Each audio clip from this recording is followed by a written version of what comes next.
¿De dónde proviene? De la fuerza de trabajo. Es trabajo gratuito, la plusvalía, sobre dividido trabajo remunerado, retribuido, reconocido. Esa es la tasa de plusvalía o tasa de explotación. Lo que nos está mostrando es la relación entre los, por la acción de la fuerza de trabajo creando valor. Crea valor no reconocido, plusvalía, y valor reconocido, que son los salarios. Cuando en la vida comercial, como producto de los balances generales, en el análisis de la marcha de la empresa, hoy y siempre en el capitalismo se analiza la marcha de la empresa por su tasa de ganancia, al empresario no le interesa poner de manifiesto cuál es la fuente de esa ganancia. Por lo tanto, compara la plusvalía, el excedente que obtiene en el proceso productivo respecto a toda la inversión, la que origina plusvalía y la que no origina.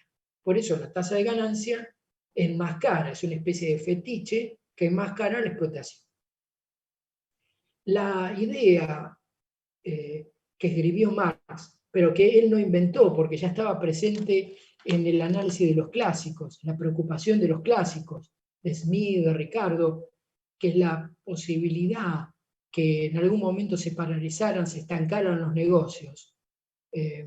Justamente todo el análisis de los clásicos tenía que ver con la preocupación de cómo influía negativamente la renta de la tierra sobre la acumulación de los capitalistas que se dedicaban a la actividad industrial o a la producción agrícola.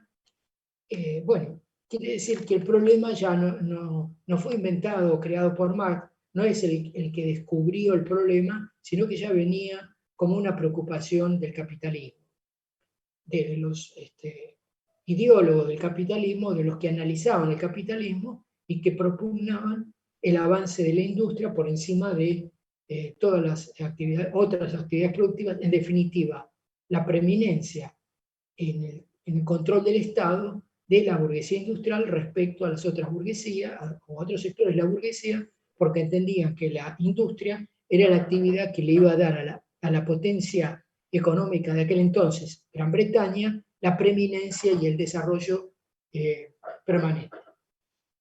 Si hacemos un juego matemático que no violenta ninguna cuestión de las matemáticas, podemos transformar esta tasa de ganancia en una relación entre coeficientes, entre relaciones que, valga la redundancia, que ya deberíamos conocer, que son la tasa de plusvalía que les acabo de mencionar y la composición orgánica del capital. La composición orgánica del capital es una creación de Marx que muestra cómo evoluciona la tecnificación de las empresas. Se construye relacionando la parte que se dedica en la inversión al capital constante, es decir, aquella parte del capital que no origina plusvalía y que está constituida por capital circulante y capital fijo, es decir, materias primas, materiales, capital circulante, máquinas, herramientas, instalaciones, capital fijo, respecto a lo que se dedica a la fuerza de trabajo, o bien al total de la inversión. Y la condición que se le atribuye, que Marx le atribuye a la composición orgánica del capital, es que tiene una tendencia a aumentar. Es decir, que los capitalistas empujados por la competencia para no ser desplazados potencial o efectivamente por otros empresarios, necesitan permanentemente aumentar la productividad de sus empresas y para ello tecnificarse. Es decir, que están impelidos, están obligados a esa tecnificación. No es por placer que lo hacen, sino por necesidad. Eso hace que la proporción de la inversión, la tendencia de la proporción de la inversión hacia capital constante tiende a ser mayor que la dedicada a fuerza de trabajo, es decir, a salarios. Entonces, vamos a hacer jugar ambas relaciones para ver cómo influyen sobre la evolución de la tasa de ganancia en la práctica.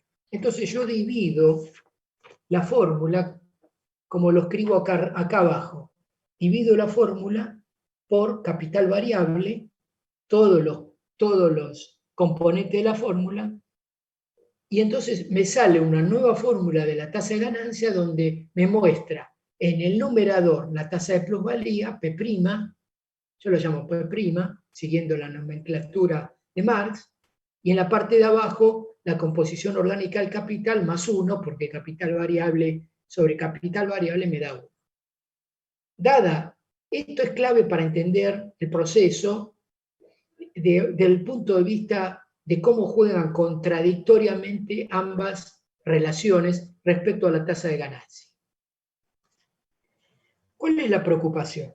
¿Por qué importa en el análisis de Marx y a partir de él, en el análisis de la marcha de los mercados nacionales, el problema de la caída de la tasa de ganancia? Bueno, porque ese es el dato que tienen los capitalistas para decidir si siguen invirtiendo, si se retiran de un mercado para ir a otra rama económica o si se retiran de un mercado nacional hacia otro mercado nacional. Es decir, la idea es, no es necesario que una empresa o un empresario esté perdiendo, o sea, obtenga pérdidas en el sentido contable del término para que se retire.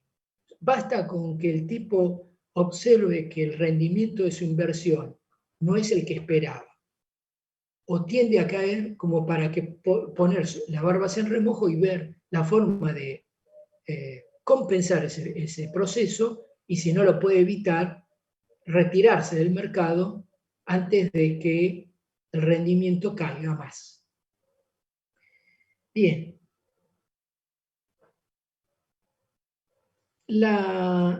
Una primera consideración. El aumento de la composición orgánica del capital significa o trae aparejado el aumento de la productividad del trabajo. En otras palabras, en términos marxistas, es el desarrollo de las fuerzas productivas. ¿Qué son las fuerzas productivas? Es la capacidad del ser humano de explotar la naturaleza y los materiales que extrae de ella cada vez más eficientemente. Es decir, significa el desarrollo de las fuerzas productivas, la mejora constante de las tecnologías, y significa también la capacitación permanente o cada vez mayor de la fuerza de trabajo y la mejora de sus condiciones de vida. Bien, el problema que tiene el capitalismo es que ese desarrollo de las fuerzas productivas, que podría ser ilimitado, y digamos, los primeros indicios que daba el capitalismo industrial a fines del siglo XVIII era que esto tendía a un horizonte muy lejano, es que este desarrollo de las fuerzas productivas choca inevitablemente con las relaciones de producción. ¿Qué son las relaciones de producción? Son relaciones sociales, es decir, son relaciones entre las clases sociales fundamentales que participan de la producción, básicamente. De un lado la clase trabajadora y del otro lado la clase capitalista que la emplea, relaciones que son de conflicto. Ese conflicto le pone límites al desarrollo de las fuerzas productivas. Porque en la búsqueda del aumento de la productividad del trabajo, el capital, o sea, los capitalistas no tienen límite. No tienen por qué tener límites de naturaleza ética, sino que todo lo que se puede lograr para aumentar la productividad del trabajo se busca. El choque es con quienes generan el valor que dan origen a esa mayor productividad. Así que lo que vamos a investigar acá es cómo juegan estas fuerzas para determinar que la tasa de ganancia caiga, pero como fenómeno tendencial. Es decir, no necesariamente siempre se da.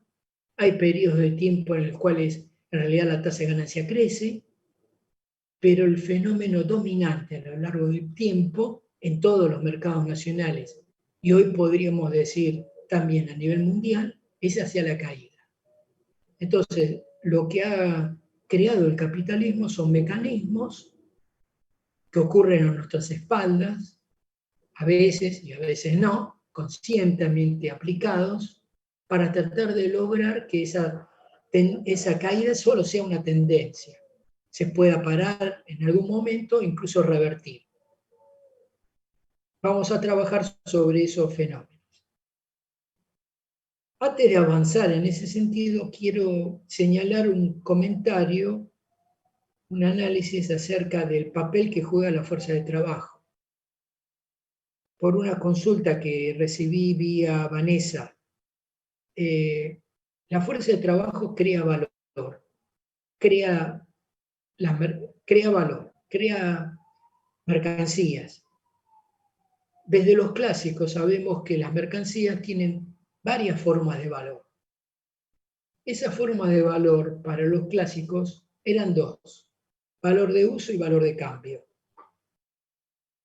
El valor de uso es la capacidad que tiene la mercancía para satisfacer necesidades humanas. Es lo que ya en aquel entonces se llamaba la utilidad. El valor de cambio es la capacidad de esas mercancías de ser intercambiadas por otras.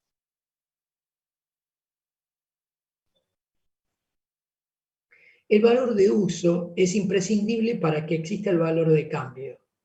Es decir, si una mercancía no satisface una necesidad humana, no importa si esa necesidad es fisiológica, es decir, hacia la supervivencia de la raza humana, o esté inventada, es decir, un celular hace 300 años, no era un valor de uso, porque no existía ni la idea de que existía un aparatito que nos permitiría comunicarnos entre nosotros. Es decir, el capitalismo ha tenido la virtud de crear necesidades donde no las hay, o sea, valores de uso. Pero una vez que ese valor de uso existe, entonces sí podemos considerar su valor de cambio, es decir, cuánto vale ese celular en relación a las otras mercancías que han sido creadas y, si ustedes quieren, respecto a una mercancía en particular representada por el dinero. Lo importante es saber que el valor de uso, la utilidad que me da el celular, no determina cuánto vale el celular, sino determina que el celular tiene sentido ser producido y lanzado al mercado porque satisface una necesidad que los consumidores consideran necesaria satisfacer. Y entonces, ¿cuál es el valor? ¿Cómo se mide el valor de cambio? Si no lo da la satisfacción que da tener el celular y utilizarlo. Hay una conocida, digamos, propuesta de Smith en su texto más conocido, donde explica por qué la utilidad no mide el valor de cambio cuando compara los diamantes con el agua. No me voy a detener en eso, pero queda claro que la utilidad no mide la cantidad de trabajo que se paga por el celular. ¿Y cómo se mide entonces? Bueno, Marx crea una tercera forma de valor que llama sucintamente valor, que es el tiempo socialmente necesario para producir los celulares. ¿Qué quiere decir tiempo socialmente necesario? El que en cada momento histórico, dado el conocimiento científico y su aplicación a la industria, es decir, tecnológico, requiere producir un celular en términos medios a nivel mundial. Ese es el valor del celular.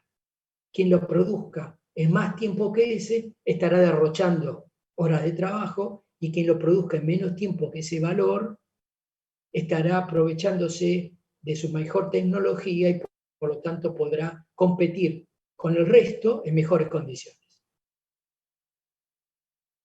Ese es el valor que tiene la fuerza de trabajo en cuanto a creación de valor.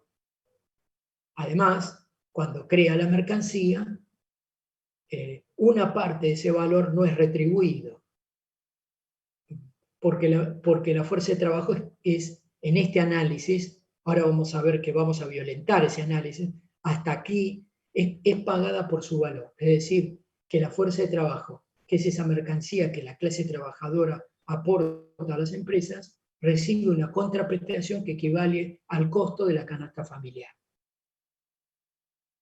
Dicho esto, entonces pasemos a analizar los factores que actúan sobre la tasa de ganancia, haciendo que ella caiga o no. Es evidente que si la relación es esta, si el numerador aumenta respecto al denominador, la tasa de ganancia va a subir. Ceteris paribus, es decir, manteniendo constante todas las otras variables, si la composición orgánica del capital, como ésta aumenta permanentemente, no es compensada por el aumento de la tasa de plusvalía, la tasa de ganancia va a caer. Porque estaremos hablando de que el denominador crece más que el numerador. Entonces Marx nos propuso tener en cuenta una serie de factores que contrarrestan la caída de la tasa de ganancia. Pero antes de entrar en esos factores, digamos por qué tiende a caer la tasa de ganancia. Individualmente, como les decía antes, cada capitalista busca aumentar la productividad de sus trabajadores porque la competencia los obliga a disminuir sus costos unitarios, especialmente sus costos fijos. Y esto, desde que existe el capitalismo, por lo menos desde que existe el capitalismo industrial, está evidenciado o se manifiesta en el aumento de la composición orgánica del capital, en el aumento de la productividad, que se logra tecnificando más las empresas, es decir, comprando máquinas cada vez más rendidoras, que aceleran el ritmo de producción, organizando el trabajo de una manera diferente para poder tener costos menores. Eso lo hace cada capitalista individual, sea pyme o gran empresa. El problema es que esto entra en colisión, es contradictorio con lo que le pasa a la rama económica en la cual ese capitalista, quien quiera que sea, y cualquiera sea la rama económica productiva, estemos analizando. ¿Qué le pasa a la rama económica? Que el aumento de la composición orgánica del capital, que es el eje del aumento de la productividad del trabajo, del desarrollo de la fuerza productiva, significa que cada vez se invierte más en máquinas que en fuerza de trabajo. Es decir, que para el conjunto de la rama económica, cada vez hay menos fuerza de trabajo en términos relativos empleada. Por supuesto que es un fenómeno relativo, no absoluto, porque si fuera un fenómeno absoluto, ya no existiría más la fuerza de trabajo, ya no existiría más el capitalismo o sería otra cosa. Por lo tanto, lo que quiero señalar aquí es que existe una contradicción insalvable. En principio, nada es insalvable en el mundo de la economía, pero hay una contradicción entre la necesidad que tiene cada capitalista y las consecuencias que tiene para el conjunto de la rama económica donde esté esa necesidad. Como los capitalistas planifican sus empresas hasta la puerta de fábrica, aunque sea IBM, Google o la pyme de la esquina. Es decir, como las decisiones que toman los empresarios implican un mundo anárquico, una relación anárquica en el mercado, en el sentido que uno planifica, pero después las fuerzas del mercado determinan si esa planificación ha sido correcta o no. Y uno se entera siempre con el diario del lunes, ex post. Dado que en el capitalismo no hay un órgano de administración, de planificación, que concentra las decisiones diciéndole a cada capitalista cuánto producir, cómo producir y cuándo producir. Esa anarquía permite que esa contradicción esté presente permanentemente. Y entonces, en la medida que para el conjunto de las ramas de un mercado nacional se va reemplazando trabajadores por máquinas, la fuente de la plusvalía y por lo tanto la tasa de ganancia tiende a bajar.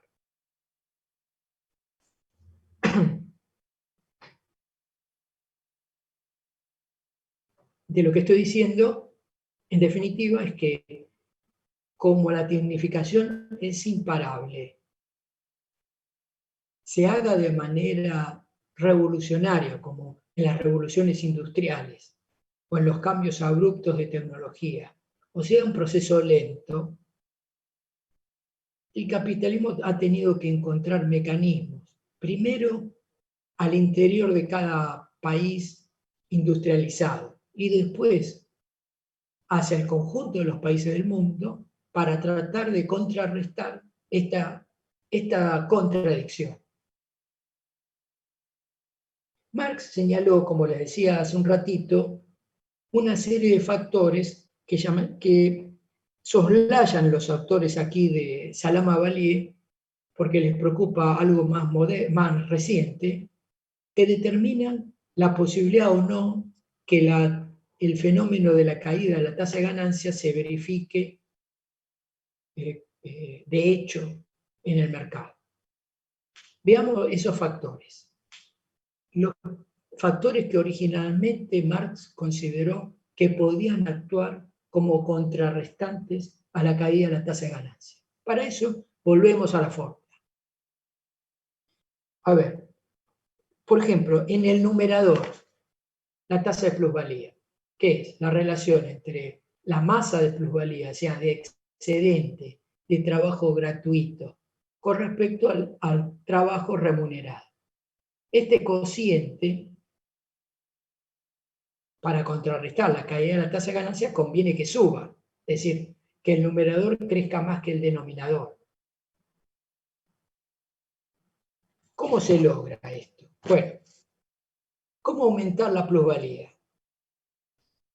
Creo que han visto ya antes las dos formas de extracción de plusvalía, plusvalía relativa y plusvalía absoluta. Algunas de esas formas, o las dos combinadas, no hay contradicción en el hecho de que las dos puedan actuar y de hecho actúan de forma combinada, aseguran la extracción mayor de plusvalía. Por ejemplo, un ejemplo, se aumenta la intensidad de la explotación. Es decir, en la fábrica automotriz, la fuerza de trabajo que controla la puerta del nuevo modelo que va a lanzar al mercado, en lugar de controlar cómo cierra y abre, hecho por máquinas automatizadas, él mira solamente el proceso, lo controla, en lugar de ver por hora de trabajo 300 situaciones, ve 3000. Aumento de la intensidad de la explotación. Eso es plusvalía absoluta.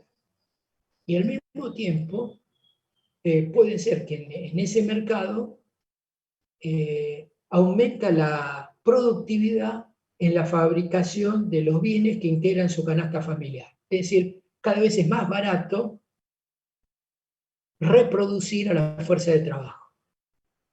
Bien, ahí tienen cómo actúa la plusvalía relativa. Entonces, ahí ven una forma de extracción de aumento de la tasa de plusvalía por el lado del numerador. Supongamos, imposible, pero supongamos que no se diese esa situación, es decir, que el nivel de explotación, de intensidad de la explotación, la tasa de plusvalía relativa, se mantuviera constante. Otra forma, de nuevo, paralela a las anteriores, es violar la ley del valor que mencioné antes. ¿Cuál es? De que las mercancías lleguen al mercado por su valor. se paguen por su valor. ¿Cuál es su valor? El tiempo socialmente necesario para producirlas.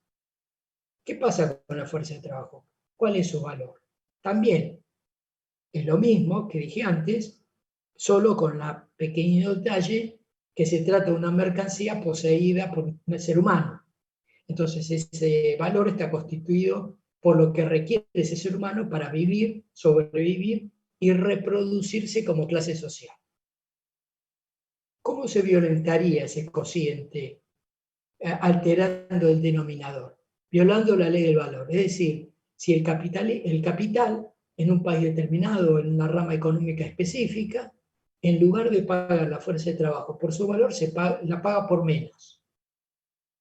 Qué difícil de asimilar eso en un país como la Argentina, ¿no? Donde todos cobran lo necesario para vivir con dignidad hasta fin de mes. Pero supónganse que hubiese un mercado donde ocurriese eso. Bueno, eso viola la ley del valor. Todo el análisis que ustedes han visto hasta ahora, la ley del valor se cumple a rajatablas, porque si todo consistiera en no pagar las mercancías por su valor, es fácil. Están los vivos que compran barato y venden caro y se acabó la historia. No, yo lo que estoy diciendo es un mecanismo que, debido a la relación de fuerzas entre la clase trabajadora, sus organizaciones, y la clase capitalista y sus organizaciones y el Estado, se logra imponer ese incumplimiento de la ley del valor. Bien, ¿qué pasa por el lado del denominador? Bueno, el 1 es 1, no hay forma de cambiar. Y la composición orgánica, de nuevo, aquí hay fenómenos contradictorios, como explican Salama y Valier.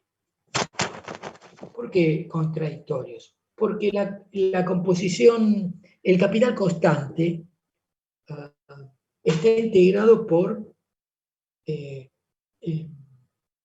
trabajo muerto, trabajo pretérito, como diría Marx, trabajo coagulado en las máquinas, herramientas, materias primas.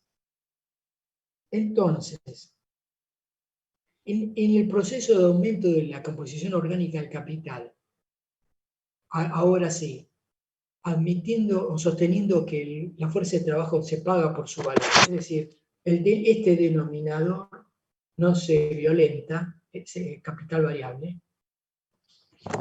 En el capital constante se pueden dar distintas circunstancias, porque la búsqueda de un aumento de la productividad no se da en una sola rama, se da en distintas ramas económicas, productivas, con distinta suerte, en función de su capacidad de la capacidad financiera de las empresas, es decir, cuánto han acumulado de capital, de plusvalía, para poder comprar nuevas máquinas,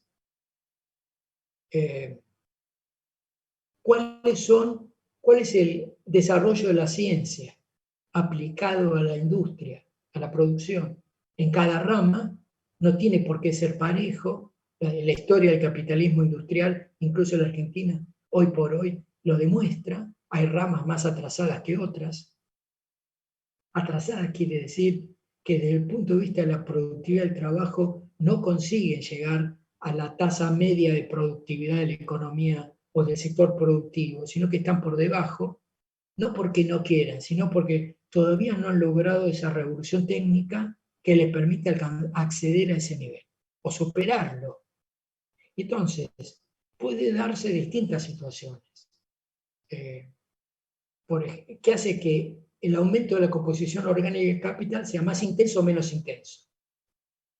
Menos intenso, si al mismo tiempo que la empresa se tecnifica más, y por tanto la relación crece, componentes de ese capital constante cada vez se hacen más baratos.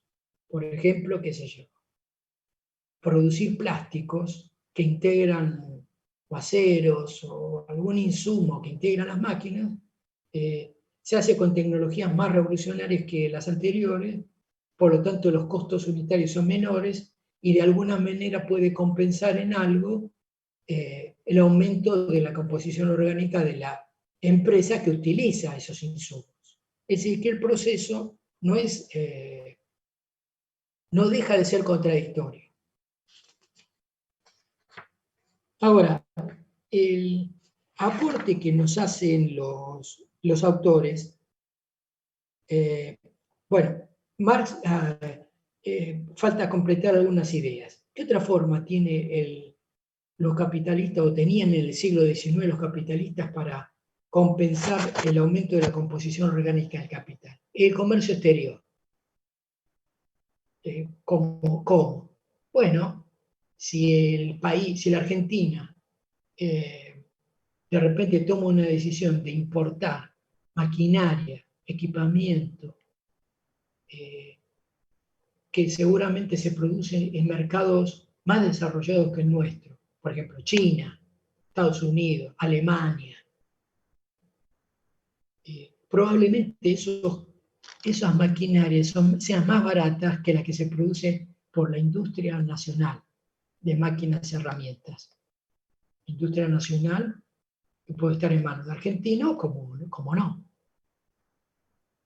Si se abre el comercio exterior a esa importación, por supuesto va a traer consecuencias funestas sobre la industria nacional en términos de cierre de empresas, desempleo, etcétera, porque no va a poder competir probablemente con esas mercancías, esas máquinas que vienen del exterior, con costos mucho menores, porque se producen con unas escalas de producción muy superiores a las nuestras, o con clases trabajadores súper explotadas, mucho más que la nuestra, caso China popular, y entonces ahí podrá ese factor contrarrestar el aumento de la composición orgánica del capital. Por supuesto, si se revoluciona las técnicas de producción de máquinas y herramientas en Argentina, también, esa es otra forma. Bien, los autores nos proponen otras alternativas que tienen que ver con el desarrollo del capitalismo moderno, o sea, desde fines del siglo XIX hasta nuestros días, que Marx apenas visualizó porque, como todo ser humano, llegó un momento que nos abandonó. Él empezó a ver ese fenómeno de concentración y centralización de capital que deben haber visto ustedes hace unas clases, es decir, de mercados que tienen la característica que cada vez las empresas que hay en esos mercados son más grandes, es decir, la unidad de producción es cada vez mayor, se requiere por lo tanto más recursos financieros para sostener una empresa y cada vez son menos. Primero, concentración, centralización. Dos fenómenos que se complementan entre sí y que se verifican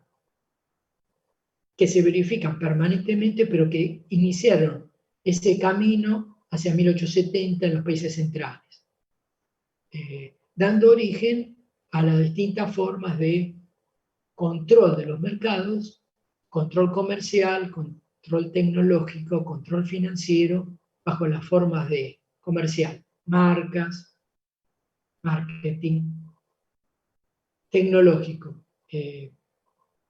patentes, es decir, derechos monopólicos sobre el nuevo desarrollo, financiero. Bueno, para instalar una empresa que compita con las terminales automotrices no basta con saber construir un auto. Hay que tener recursos para poderlo producir en condiciones competitivas de costos, con la Ford, con Volkswagen, con quien sea. Entonces, esa idea.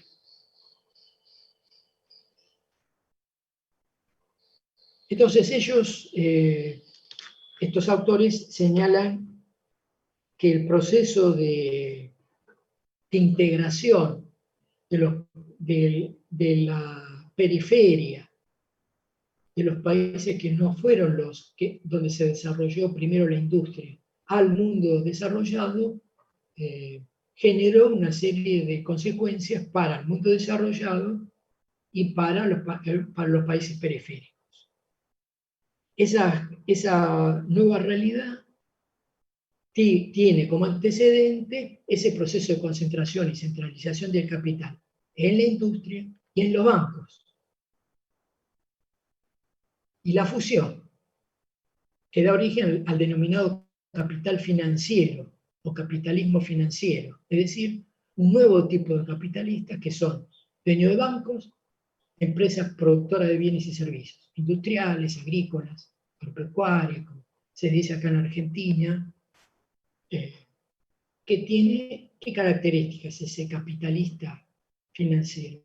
Que no está puesto su cabeza exclusivamente en cómo produce los autos, ni cómo le va a su banco, sino que él se ubica por encima de esas distintas formas de inversión, permite que un conjunto de burócratas, de gerentes, administren esas distintas empresas y él juega un rol más de planificador y de beneficiario del resultado de conjunto del grupo económico, de esos trusts, es decir, uniones de empresas, o holdings, otra forma de uniones de empresas, que se van desenvolviendo en los países centrales. Bien, entonces aparecen distintas formas que tiene el capital para tratar de evitar que esa caída en la tasa de ganancia se verifique. Una de ellas fue ese proceso de concentración y centralización, en la medida que si vos tenés una empresa más grande que las que existían antes, vos ahora te podés dar el lujo, como AstraZeneca, Pfizer, la rusa, que no me acuerdo cómo se llama, Gamaleya, como se llame, de producir vacunas a pérdida, en poco tiempo. Para poderte arriesgar a hacer eso, es porque tenés una cantidad de capital en tu poder, capital líquido, en bonos, en bienes, en máquinas, que antes no existía. Este fenómeno que nació hacia fines del siglo XIX, como les decía, no es que nació en un momento y se terminó, sino que periódicamente en los países centrales y luego también en los países como el nuestro, se vuelve a producir. Cada vez que la caída de la tasa de ganancia se cristaliza, se materializa, viene una crisis. O sea, se detiene la producción.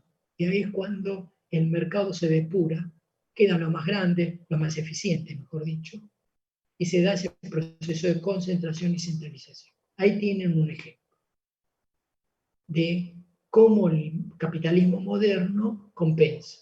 Otra forma es lo que vamos a ver en clase posterior, es, digamos, el imperialismo.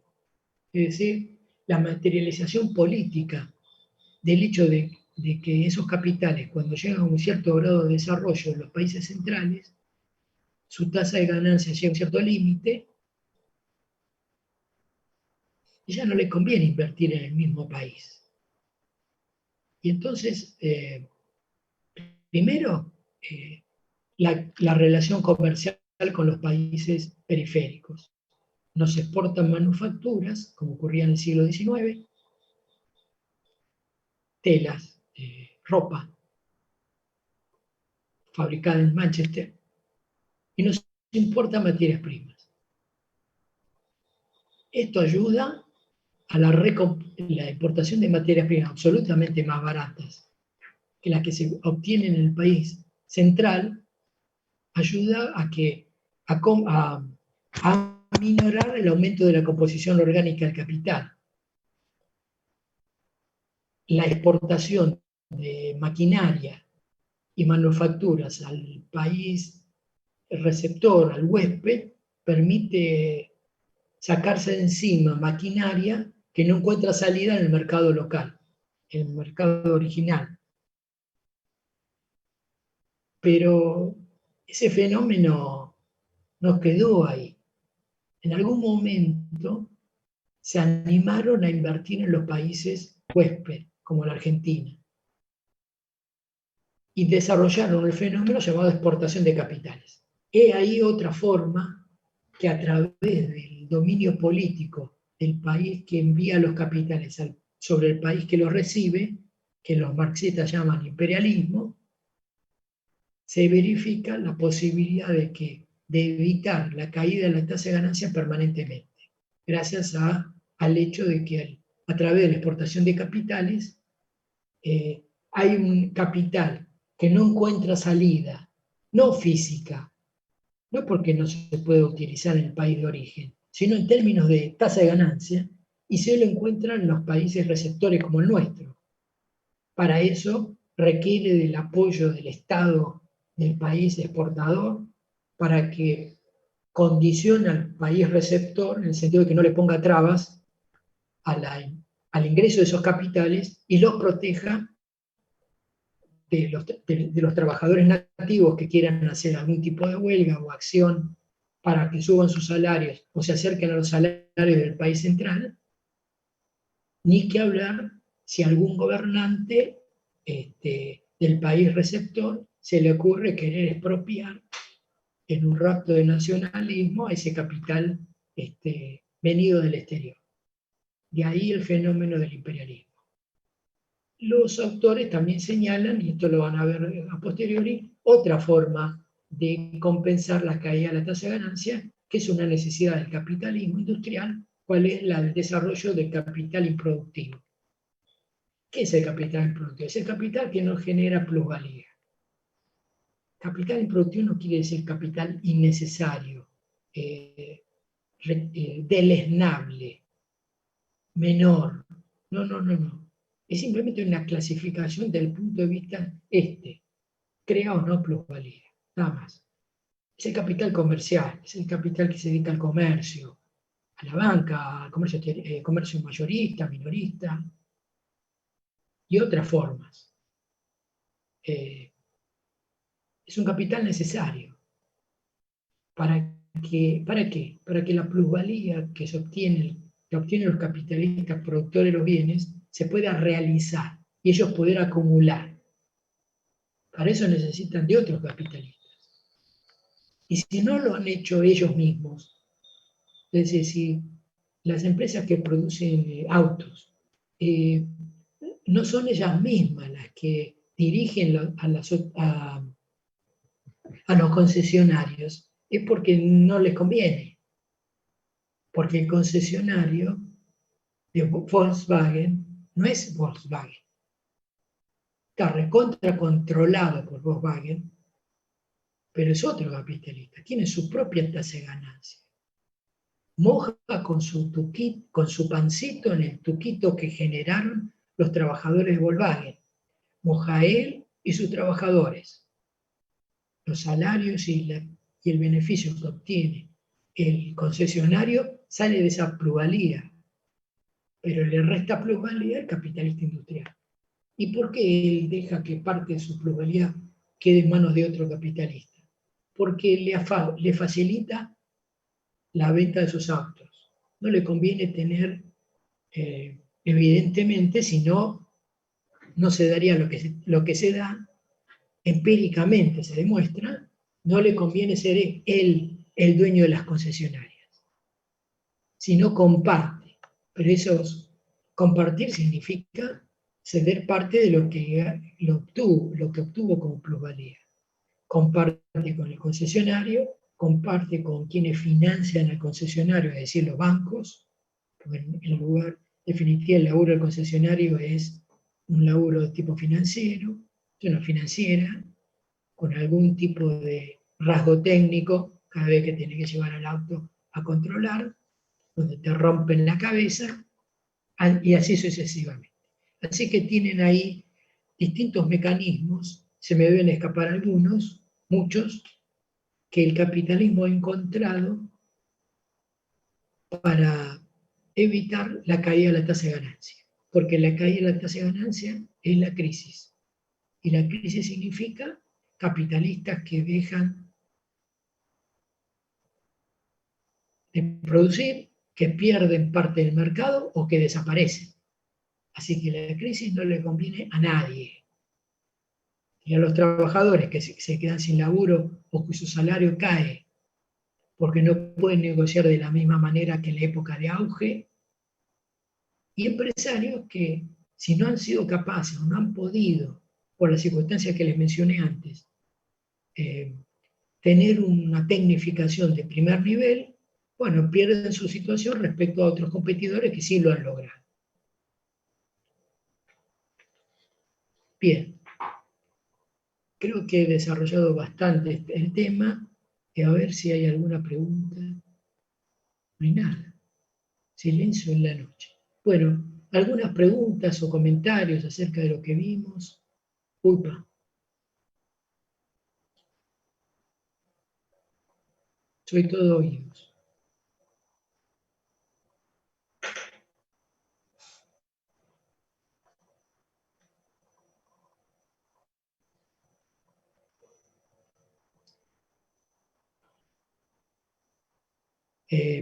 Siquiera de a uno, pregunté. Bueno, ¿se están dormidos? ¿O fue tan clara la explicación que no requiere ningún tipo de explicación? Imposible. Sí. A mí se me cortó el internet y no sé si explicó la parte de la sobreproducción, si eso también ocasiona crisis. No hablé de ese fenómeno, de la sobreproducción, porque eso es un tema que vendría a la clase que viene. Ahora bien, podemos hablar, total, por el mismo precio, veámoslo. El problema de la sobreproducción. ¿Qué quiere decir sobreproducción? La sobreproducción quiere decir que cuando sobreviene una crisis provocada por la caída de la tasa de ganancia, en el mercado hay más mercancías que las que el mercado puede absorber. O bien, para decirlo de otra manera, hay capitales invertidos sobrantes. Es decir, por eso Marx llamaba a la crisis de sobreproducción también de sobreacumulación de capital. Como si, dando a entender que una cosa era sinónimo de la otra. El exceso de mercancías. Exceso quiere decir en el capitalismo no que la gente está tan bien, la pasa tan bien que ya no compra, no tiene nada que comprar, sino que no hay capacidad de compra en la población. Eso es sobreproducción. Y sobreacumulación de capital quiere decir que hay más capitalistas que lo que el mercado requiere para llevar mercancías al mercado. Este es un fenómeno exclusivo de capitalismo. En los sistemas económicos anteriores, el feudalismo, la esclavitud, o en los países como los americanos, la producción solamente para satisfacer las necesidades inmediatas.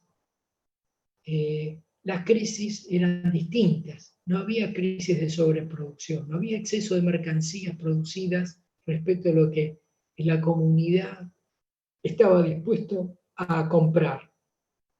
Las crisis eran de otro tipo, eran crisis de destrucción de fuerzas productivas. Es decir, la crisis significaba una hambruna o una peste que limpiaba un sector de la población. El capitalismo ha creado las condiciones, capitalismo industrial, las condiciones para que la producción, para que la actividad productiva genere todos los bienes y servicios que la humanidad necesita para vivir con dignidad.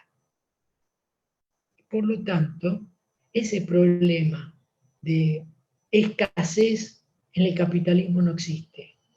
A pesar de lo que piensen los neoclásicos y marginalistas, que hacen centrar todo alrededor del problema de la escasez, en el capitalismo no hay problema de escasez. Hay un problema, en todo caso, de distribución del ingreso, de quienes pueden llegar y quienes no pueden llegar a la adquisición de lo que se necesita para vivir con dignidad.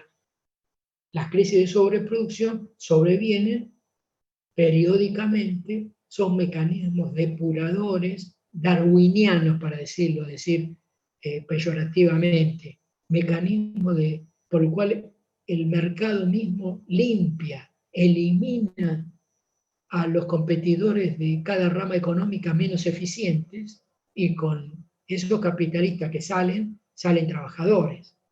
Eso hace que se crean las condiciones potenciales para que la tasa de ganancia que ha generado esa crisis de sobreproducción, con su caída, pueda volver a reiniciarse, como ocurrió en Argentina en 2002-2003, cuando las empresas volvieron a producir, aunque el mercado todavía no daba, porque tenían la expectativa, la convicción, que con esas tasas de rentabilidad que obtenían, gracias a una fuerza de trabajo que estaba en la lona en cuanto a remuneración, se daba la posibilidad de la acumulación, es decir, la obtención de plusvalía, que garantizara el proceso de circulación de las mercancías, de colocación de las mercancías en el mercado.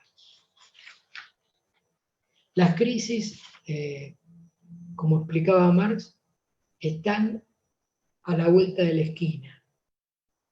Cuando ustedes vieron en alguna de las clases la circulación simple de la mercancía, es decir, mercancía, dinero, mercancía, el proceso en el cual un capitalista o los capitalistas venden sus mercancías, la transforman en dinero y con ese dinero compran materias primas, etcétera, para volver a producir.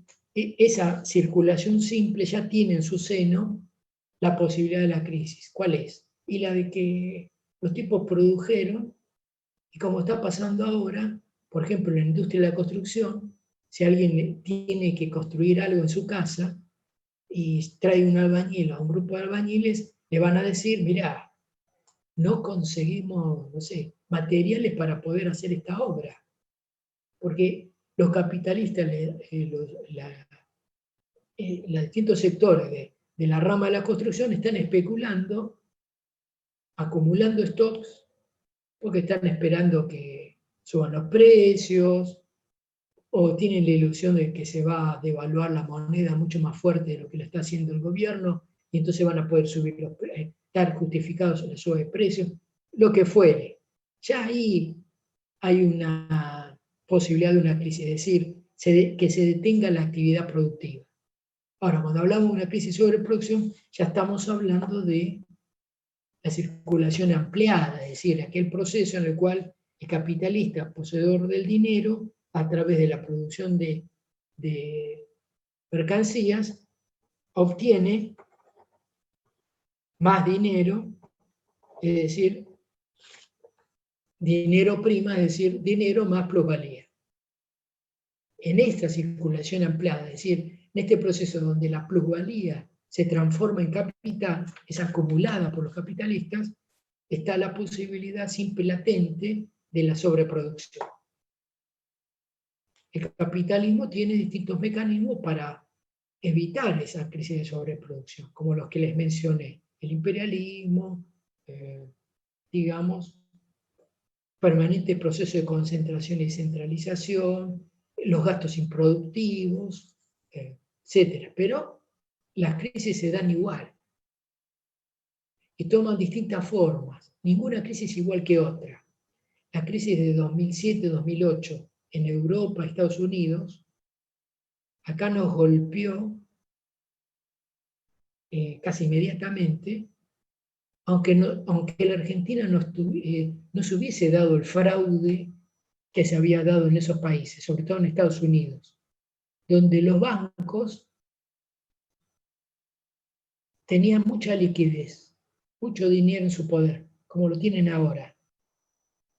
Y entonces encontraron una beta espectacular.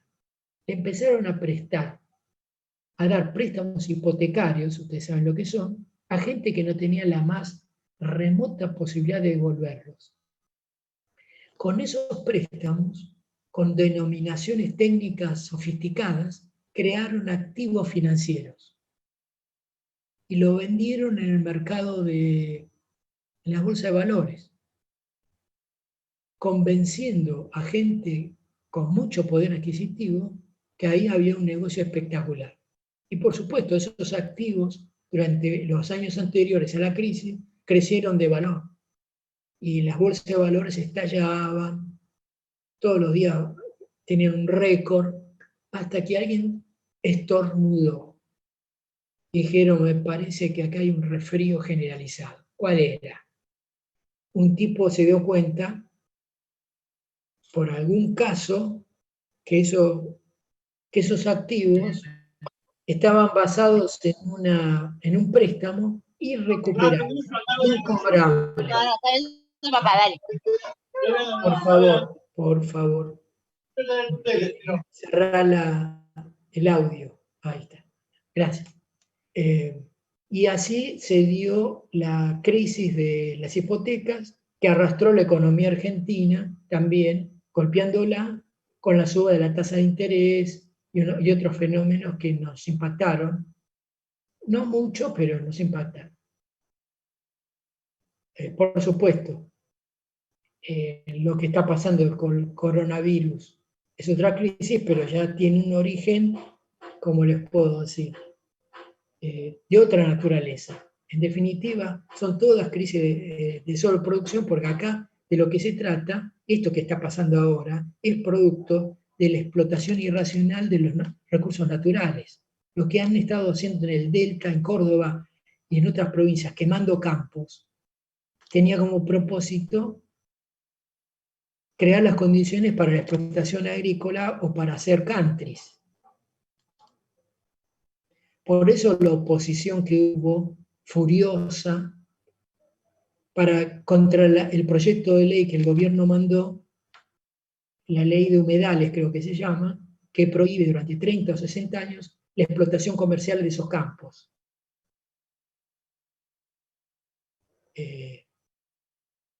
Bien, ¿qué más?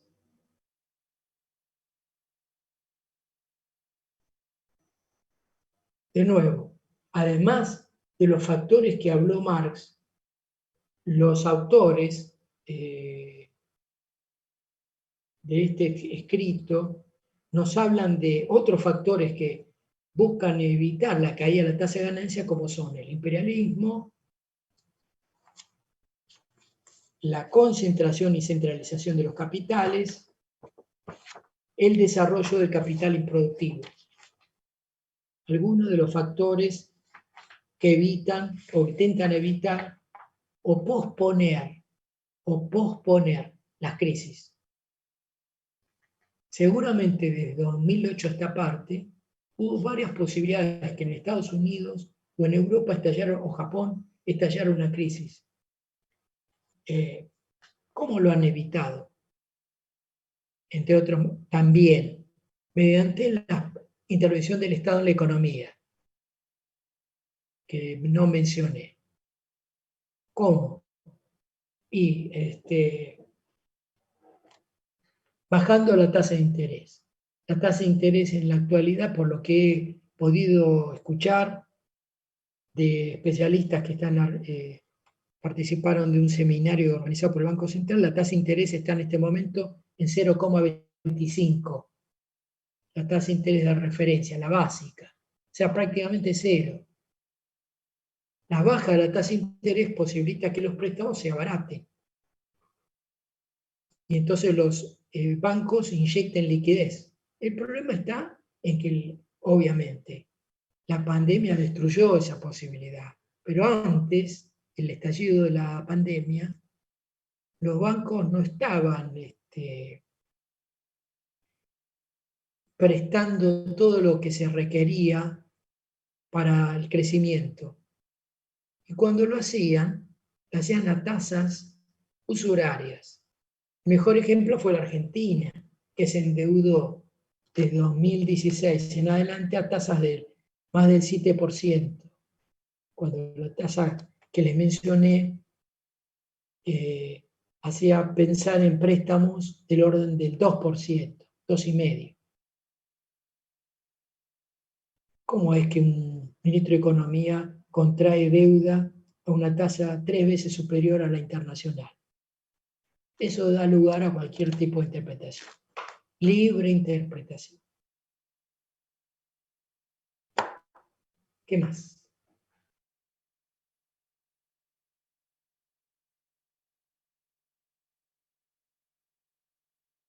Mire, yo voy a intentar, alguien me pregunta si grabé, yo no grabé. Yo voy a tratar de grabar, me dijo Vanessa que si yo al final de la clase pongo grabar, la clase se graba. Así que al final de la clase antes de cerrar, voy a grabar. Es más, lo podría hacer ahora porque prácticamente terminé. A ver, déjenme que lo ponga. Y solo Dios dirá, no, nada que ver. Tengo que pedir permiso a los hospedadores. Bueno, olvídate. No estoy grabando. No voy a grabar. ¿Qué más? Bueno, si una compañera grabó bien. Había una compañera de ustedes que quería hacerme una consulta sobre el valor de uso y valor de cambio. Lo clarifiqué, no sé quién es.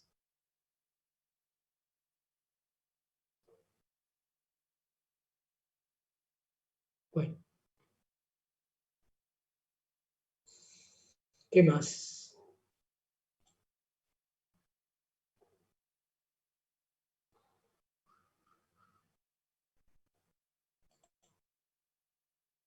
Somos poquitos, así que hay tiempo para contestar más preguntas. No, el próximo martes va a estar Vanessa, va de Retro Satán. No, hoy estoy. Vanessa va a seguir, salvo que me pida especialmente que yo esté para desarrollar crisis de sobreproducción. ¿Qué viene ahora? Crisis de sobreproducción, la discusión entre las causas de la crisis, trabajo improductivo, bueno, todo eso, ¿no? El imperialismo, bueno, bastante falta todavía, ¿no?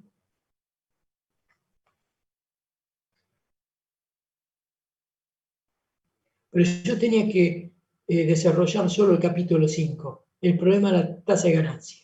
Eso es lo que me gustaría espero que se haya entendido. Se trata de una tendencia, de algo que se impone finalmente, pero que no necesariamente siempre se da.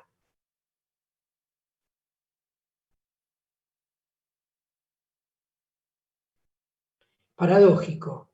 Dicen los historiadores que, por supuesto, cuando la tasa de ganancia cae, viene una crisis.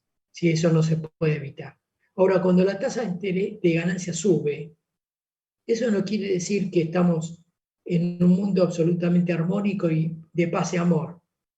Un ejemplo que dan los historiadores es que cuando sucedió la segunda revolución rusa, bolchevique, mejor dicho, menchevique, después bolchevique, la primera fue en 1905, la segunda en 1917 triunfó, la tasa de ganancia en ese imperio zarista estaba subiendo. Los negocios estaban prosperando, la economía estaba prosperando. No fue ese el motivo de la revolución.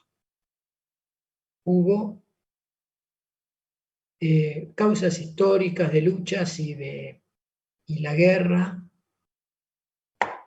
que pavimentaron el camino para que un pequeño partido pudiera concitar el interés de las grandes masas de campesinos y trabajadores de campo y la ciudad. Bueno, es otra historia. ¿Qué más? El capital que no genera plusvalía es el capital comercial. Es decir, el concesionario de autos no genera, sus trabajadores no generan plusvalía. Esto quiere decir que son improductivos, pero no innecesarios. Si no hubiera concesionario, el auto no se vende. Necesario, pero improductivo. Improductivo, pero necesario. El transportista que lleva los autos desde la terminal automotriz al concesionario es capital de logística. Es improductivo, pero necesario. Los autos no se venden solos. El banquero que te financia la compra del auto a través del concesionario es necesario, porque muy poca gente puede comprar el auto 1 millón de pesos cash, digo, me parece. Entonces te dan 257.000 cuotas para que te sea accesible acceder. Alguien tiene que financiar eso. El banquero que financia tiene también un pancito mojando en ese tuquito de plusvalía, porque él le adelanta al concesionario el capital, el resultado de ese negocio, desde el momento que permite que el negocio se realice. Y así sucesivamente. La compañía de seguros, todos ellos. Por eso se origina una clase media, mejor dicho, una clase de trabajadores de mejor remuneración, probablemente a veces, que los trabajadores que generan plusvalía. Depende de cada mercado, depende de cada mercado. ¿Qué más? Cuando la tasa de ganancia sube, hay una forma específica de mencionarlo. Cuando la tasa de ganancia sube es porque los factores contrarrestantes han actuado, se han impuesto, cualquiera de los que mencioné.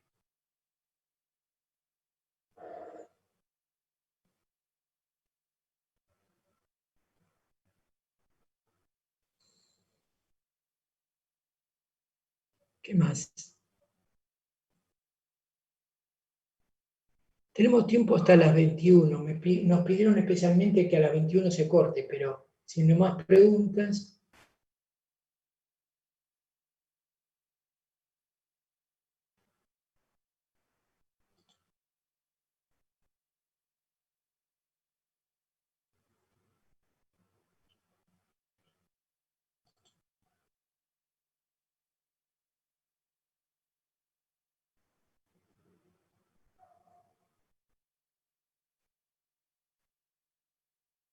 Bueno, en este sencillo pero emotivo acto de reencuentro entre todas, todes y todos,